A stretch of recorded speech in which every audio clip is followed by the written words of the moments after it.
আরফান নিশোর কথা যেটা আমি ওনার অনেক নাটক দেখেছি মুভির ক্ষেত্রে আই ডোন্ট নো ওনাকে ভালো মতো কেউ ব্যবহার করতে পারছে না ঈদের সেকেন্ড দিন দেখেছি বরবাদ আর আজকে দেখলাম হলো দাগি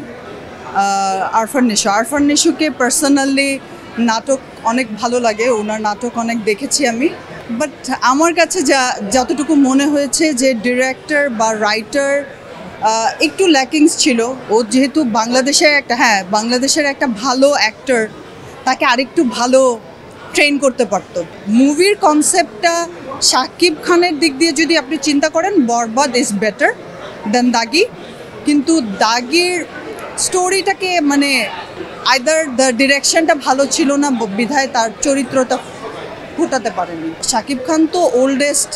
হিরো লাইক এখন তার অ্যাক্টিংটা আরও ফুটছে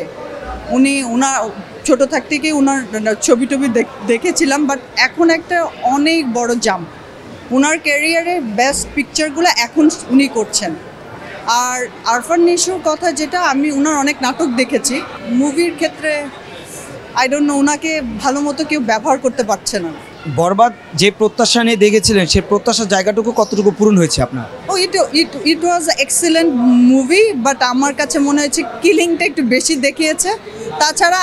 A to Z was good but Shakib খানের মুভি আমি বেশ কয়েকটা দেখেছি তো ওনার ডায়লগ খুব কম ছিল তুফান দেখেছি খুবই ভালো লেগেছে